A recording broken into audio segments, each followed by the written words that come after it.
ಯಪ್ಪ ಕಳ್ತನ ಕಳ್ತನ ಕಳ್ತನ ಲೇ ಗೆಳೆಯ ಈ ಕಳ್ಳ ಬದ್ಮಾಷ್ಗಳಿಗೆ ದುಡ್ಕೊಂಡ್ ತಿನ್ನೋದಕ್ಕೆ ಏನೋ ಬಂದಿರೋದು ದೊಡ್ಡ ರೋಗ ಅಲ್ಲ ಕಣ ಕಂಡರ್ ಚಿನ್ನ ಕತ್ಕೊಂಡು ಬದುಕಬೇಕೇನಲ್ಲೇ ನೋಡ ಅದ್ ಯಾವ್ದೋ ಅಮಾಯಕ ಹೆಣ್ಮಗಳು ಕಣ ಗಾನಶ್ರೀ ಕೋಟೆ ಏನಂತಪ್ಪ ಈ ರಾಜರಾಜೇಶ್ವರಿ ನಗರದಲ್ಲಿ ನಡ್ಕೊಂಡ್ ಬರ್ತಿದ್ದಂತೆ ಬೈಕಲ್ ಬಂದ್ ಚಿನ್ನನ ಕತ್ಕೊಂಡು ಹೋಗ್ಬಿಟ್ಟಿದಾರಲ್ಲ ಅವಳು.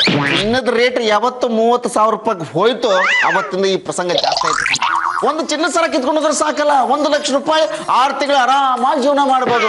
ಯಾರಿಗುಂಟು ಯಾರಿಗಿಲ್ಲ, ಅವರಿಗುಂಟು ನಿನಗಿಲ್ಲ. ಅಲ್ಲ ಕಣೋ ಗೆಳೆಯ, ನೋಡ ಇಲ್ಲಿ ಒಂದೇ ದಿನ 8 ಕಡೆ ಕಳ್ತನ ಮಾಡಿದಾರಲ್ಲ. ಅಲ್ಲ ಈ ಪೊಲೀಸ್ನವರು ಕಾರ್ಪೊರೇಟರ್ಗಳು ಏನ್ ಮಾಡ್ತಿದಾರೆ ಕಣ, ಕೆಲಸ ಮಾಡ್ತಿದ್ರೆ ಮಣ್ ತಿಂತ ಇದಾರೆ. ಬಾಬಾ ಅಂಕಲ್ ನಿಮ್ಮಿಬ್ರಿಗೂ ಗೊತ್ತಾ ಏನಾಗಿದೆ ಅಂತ? ಟಿವಿಲಿ ಬರ್ತಾ ಇತ್ತು, ಯಾವ್ದೋ ಹೆಂಗ್ಸು ರೋಡಲ್ಲಿ ನಡ್ಕೊಂಡು ಹೋಗ್ತಾ ಇದ್ಲಂತೆ. ಇಬ್ರು ಹುಡುಗರು ಬೈಕಲ್ಲಿ ಜುಯ್ ಅಂತ ಬಂದು ತಾಳಿ ಸರವನ್ನ ಜುಬಕ್ ಅಂತ ಕಿತ್ಕೊಂಡು ಜೂಟ್ ಹಾಕ್ಬಿಟ್ರಂತೆ. ಅಯ್ಯ ನನ್ನ ಮುದ್ದಿನ ನಾದ್ನಿ ಚೈನು ಬಂದು ಗಾನಶ್ರೀ ಕೋಟೆ ಅಂದು ಮಾಂಗಲ್ಯದ ಸರ ಕಿತ್ಕೊಂಡು ಹೋಗಿದ್ದಾರೆ. ಅವಾಗ್ಲಿಂದ ಅದ್ರ ವಿಷಯನೇ ನಾವು ಮಾತಾಡ್ತಾ ಇದೀವಿ. ಅದಕ್ಕೆ ನಾನು ವೇದಂಗೆ ಹೇಳ್ದೆ, ಏನಂದಪ್ಪ ತಾಳಿನೇ ಕಟ್ಟಲ್ಲ ಅಂತ. ಯಾಕೆ ಕಟ್ಟಲ್ಲ? ಕಟ್ಟಿದ್ರೆ ಏನಾಗುತ್ತೆ? ಒಂದ್ ವೇಳೆ ತಾಳಿ ಕಟ್ಟದೆ ಅಂತ ಇಟ್ಕೋ, ಯಾವ್ದಾರು ಕಳ್ರು ಬಂದು ತಾಳಿ ಕಿತ್ಕೊಂಡು ಹೋಗ್ಬಿಟ್ರೆ ನಿನ್ನ ಸಂಬಂಧ ಪರ್ಮನೆಂಟ್ ಆಗಿ ಕಟ್ಟಾಗೋಗ್ಬಿಡುತ್ತೆ. ದೊಡ್ಡ ಶಿಖಾಮಣಿ ಅಲ್ಲ ಕಣ, ಅವನ್ ಯಾವನ ತಾಳಿ ಸರ ಕಿತ್ಕೊಂಡು ಹೋಗ್ಬಿಟ್ರೆ ಗಂಡ ಹೆಂಡತಿ ಸಂಬಂಧ ಹೆಂಗ ಮುರ್ಕೊಂಡ್ಬೀಳುತ್ತೆ. ಹಂಗೂ ಏನಾದ್ರು ಮುರ್ಕೊಂಡ್ ಬೀಳ್ಬೇಕು ಅಂದ್ರೆ ನನ್ನಂತ ಬುದ್ಧಿವಂತ ಲಾಯರ್ಗಳು ಡಿವೋರ್ಸ್ ಕೊಡ್ಸೋದ ಮೇಲೆನೆ ಅದ್ ಮುರ್ಕೊಂಡ್ಬೀಳೋದು. ಏಕತ್ತೆ ಬಡವ, ಏನೇನು ಸುಳ್ಳು ಹೇಳಿ ಪಲಾಯನವಾದಿ ಆಗ್ಬೇಡ. ನಿನಗೆ ತಾಳಿ ಕಟ್ಟು ಮನಸ್ಸಿದ್ರೆ ಕಟ್ಟು ಅಷ್ಟೇ. ಅಂಕಲ್ ಒಂದ್ ವೇಳೆ ಆ ಕಳ್ರು ನನ್ ಹತ್ರ ಬಂದ್ರೆ ನಾನು ಏನ್ ಮಾಡ್ತೀನಿ ಗೊತ್ತಾ? ಪಾರು ಆಂಟಿ, ರಮ್ಯಾ ಅವ್ರೆ ಬೇಗ ಬರ್ತೀರಾ? ಏನ್ ಬೇಕಾ? ಪಾರು ಆಂಟಿ ನೀವೇ ಉತ್ತರ ಕೊಡಿ. ಈಗ ಕಳ್ರು ಬಂದು ನಮ್ ತಾಳಿ ಸರ ಕಿತ್ಕೊಂಡು ಹೋಗ್ಬಿಡ್ತಾರೆ ಅಂತ ನಾವ್ ಮದ್ವೆ ಆಗದೆ ಇರಕ್ಕಾಗತ್ತಾ? ಅಯ್ಯಯ್ಯೋ, ಎಲ್ಲಾದ್ರೂ ಉಂಟಾ? ಪೊಲೀಸ್ನವ್ರು ಯಾವಾಗ್ಲೂ ಹೇಳ್ತಾ ಇರ್ತಾರೆ, ಒಡವೆನ ಹಾಕೊಂಡು ರೋಡಲ್ಲಿ ಪ್ರದರ್ಶನ ಮಾಡ್ಬೇಡಿ, ಮನೇಲೇ ಇರಿ ಅಂತ. ಮತ್ತ್ಯಾಕೆ ಒಡವೆನ ಮಾಡಿಸ್ಕೊಳ್ಬೇಕು? ರಮ್ಯಾ, ಯಾವ್ದೇ ಒಡವೆನಾದ್ರೂ ಮನೇಲಿ ಬಿಚ್ಚಿಡ್ಬಹುದು, ಆದ್ರೆ ತಾಳಿ ಬಿಚ್ಚಿಡೋದಕ್ಕಾಗತ್ತಾ? ತಾಳಿ ಪತಿ ಪರಮೇಶ್ವರನ್ ಸಮಾನ. ಕಳ್ರು ಅಂತ ಪರಮೇಶ್ವರನ ಹೊಡ್ಕೊಂಡು ಹೋಗ್ಬಿಡ್ತಾರೆ. ಪೊಲೀಸರು ಇದಕ್ಕೆಲ್ಲ ರಕ್ಷಣೆ ಕೊಡ್ಬೇಕಪ್ಪ. ಪೊಲೀಸ್ನವ್ರು ಅದ್ ಏನ್ ರಕ್ಷಣೆ ಕೊಡ್ತಾರೇನೋ ಭಗವಂತನ್ಗೆ ಗೊತ್ತು. ಅದ್ ಯಾವ್ದೋ ಒಂದು ಟ್ಯಾಕ್ಸ್ ರೇಪ್ ಆಯ್ತು ಅಂತ ಸಂಪೂರ್ಣ ಟ್ಯಾಕ್ಸ್ಗಳನ್ನೇ ಬಂದ್ ಮಾಡೋದ್ರಲ್ಲಿ ಏನ್ ಇದೆ ಅಂತ. ಅಲ್ಲಿ ಯಾರ್ದೋ ಮನೆಯಲ್ಲಿ ಸಿಲಿಂಡರ್ ಬಸ್ಟ್ ಆಯ್ತು ಅಂತ ಎಲ್ಲರ ಮನೆಗೂ ಸಿಲಿಂಡರ್ ನಿಲ್ಸೋದ್ರಲ್ಲಿ ಏನ್ ಅರ್ಥ ಇದೆ? ಕರೆಕ್ಟ್ ಆಗಿ ಹೇಳ್ದೆ. ಅಲ್ಲ ಕಣ, ಎಲ್ಲೋ ಒಂದ್ ಕಡೆ ಕರೆಂಟ್ ಹೊಡೆದು ಯಾವನ ವಾಪಸ್ ಸಾಯ್ತಾನೆ ಕಣ, ಅದಕ್ಕೆ ಇಡೀ ಊರಿಗೆ ಕರೆಂಟ್ ಬಂದ್ ಮಾಡಿದ್ರೆ ಎಂಥ ನಾನ್ಸೆನ್ಸ್ ಇದು. ಇದಕ್ಕೇನಾದ್ರು ಒಂದು ಶಾರ್ಟ್ ಕಟ್ ರೂಟ್ ಹುಡುಕ್ಲೇಬೇಕು ನಾವು.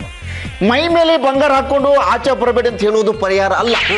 ಲೇ ಗೆಳೆಯ, ಈ ಗಲ್ಫ್ ಕಂಟ್ರಿಲಿ ಈ ಹೆಣ್ಣು ಮಕ್ಳು ಇರ್ತಾರಲ್ಲಪ್ಪ, ಮೈ ತುಂಬಾ ಬಂಗಾರ ಏರ್ಕೊಂಡು ಆರಾಮಾಗಿ ಓಡಾಡ್ತಾರೆ ಕಣ. ಅಲ್ಲಿನ ಕಾನೂನು ವ್ಯವಸ್ಥೆ ಗಟ್ಟಿಯಾಗಿದೆ ಕಣ. ಕಳ್ಳೇನಾದ್ರು ಸಿಕ್ಕಾಕೊಂಡು ಬಿದ್ದ ಅಂದ್ರೆ ಕೈಯೋ ಕಾಲೋ ತಲೆನೋ ಕತ್ತರಿಸ ಬಿಡ್ತಾರೆ. ಆದ್ರೆ ಇಲ್ಲಿ ಕಳ್ಳ ಸಿಕ್ಕಾಕೊಂಡು 12 ವರ್ಷ ಆದ್ರೂ ಇನ್ನೂ ಇಯರಿಂಗ್ ನ ಮುಂದೂಡ್ತಾನೆ ಇರ್ತಾರೆ.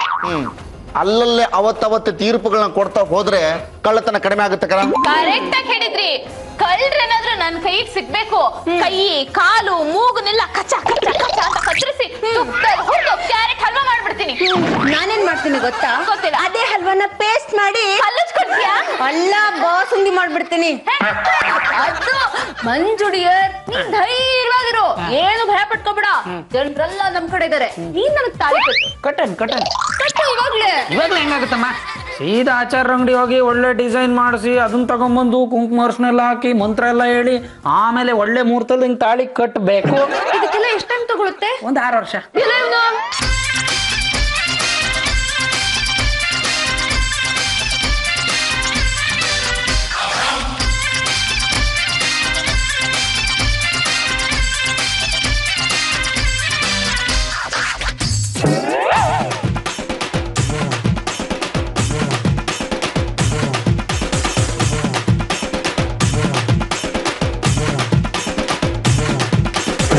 ಏನ್ ಮೇಡಮ್ ಇದು, ಎಂತ ಸಾಹಸ ಮಾಡಿದೀರಾ ನೀವು? ಮೇಡಮ್ ಅವ್ರನ್ನ ಹೊಡೆಯೋದಲ್ದೆ ಅವ್ರ ಸ್ವಂತ ಸರಾನ ಕಿತ್ಕೊಂಡ್ ಬಂದಿದ್ರಲ್ಲ ಮೇಡಮ್. ಸ್ವಂತ ಎಲ್ಲಿಂದ ಬಂತು? ಅದು ಕದ್ದಿರೋ ಸರಾನೆ. ಈ ರೀತಿ ನಾವಷ್ಟೇ ಅಲ್ಲ, ಎಲ್ರು ಮಾಡ್ಬೇಕು. ಕಳ್ರು ಕಳ್ತನ ಮಾಡಕ್ ಬಂದಾಗ ಕಳ್ರ ಹತ್ರನೇ ನಾವು ಕಳ್ತನ ಮಾಡ್ಬೇಕು. ಅವಾಗ ಭಯ ಪಟ್ಟು ಕಳ್ರು ಕಳ್ತನನೇ ಮಾಡಲ್ಲ. ಎಂತ ಫಿಲಾಸಫಿ ಹೇಳ್ಬಿಟ್ರಿ ಮೇಡಮ್ ಅವರೇ. I really proud of you madam ಅವರೇ. Thank you. ಲೇ ಗೆಳೆಯ, ನಮ್ಮ ಮನೆ ಮಹಿಳೆಯರು ವೀರ ವನಿತೆಯರು ಅಂತ ಸಾಬೀತ್ ಮಾಡ್ಬಿಟ್ರು ಕಣ. ನಿಜವಾಗ್ಲೂ ಕಣ, ಇವರಿಬ್ಬರ ಧೈರ್ಯನ ಮೆಚ್ಚಲೇಬೇಕು. ಒನಕೆ ಒಬ್ಬವ ತನ್ನ ಗಂಡ ಊಟ ಕುಂತಾಗ ಡಿಸ್ಟರ್ಬ್ ಆಗ್ಬಾರ್ದು ಅಂತ ಹೇಳಿ ಬರೋ ಕಳ್ಳರನ್ನ ಹೇಗೆ ಕುಟ್ಟಿ ಪುಡಿ ಮಾಡಿದ್ಲು, ಅದೇ ತರ ನಮ್ಮ ಮನೆ ಹೆಣ್ಣು ಮಕ್ಕಳು ನಾನು ಮಲಗದಾಗ ಡಿಸ್ಟರ್ಬ್ ಆಗ್ಬಾರ್ದು ಅಂತ ಕಳ್ಳರನ್ನ ಕುಟ್ಟಿ ಪುಡಿ ಮಾಡಿ ಸರ ಕಿತ್ಕೊಂಡು ಬಂದಿದ್ದಾರೆ. ಭಾರತ್ ಮಾತಾಕ್ಕೆ ನಿಮ್ಮ ಇಬ್ಬರ ಸಾಧನೆ ಕಂಡು ನನಗೆ ಯಕ್ಕ ಚಿಕ್ಕಿ ಸಂತೋಷ ಆಗ್ಬಿಟ್ಟಿದೆ. ನಿಮಗೆ ನಾನು ಏನಾದ್ರೂ ಕೊಡ್ಲೇಬೇಕು ಅಂತ ಇದ್ದೀನಿ. ಏನು ಬೇಡ. ಇಲ್ಲ ಮೇಡಮ್ ಅವರೇ, ನಾನು ಕೊಡ್ಲೇಬೇಕು. ಏನು ಬೇಡ, ಏನು ಬೇಡ. ಮೇಡಮ್ ಅವರೇ ಪ್ಲೀಸ್, ನೀವು ತಗೊಳ್ಳೇಬೇಕು. ಇಲ್ಲ ಅನ್ಬಾರ್ದು. ಹೋಗ್ಲಿ ಕೊಡಿ. ತಗೊಳ್ಳಿ ಮೇಡಮ್ ಅವರೇ, ಇಬ್ರು ಅರ್ಧ ಪರ್ಸ್ ಹಂಚ್ಕೊಂಬಿಡಿ. ಲೇ ಗೆಳೆಯ, ಇಂಥ ವೀರ ಮಹಿಳೆಯರು ನಮ್ಮ ಭಾರತ ದೇಶದ ಪ್ರತಿಯೊಂದು ಮನೇಲೂ ಒಬ್ಬೊಬ್ರು ಹುಟ್ಟುಬಿಟ್ರೆ ಸಾಕು ಕಣೋ.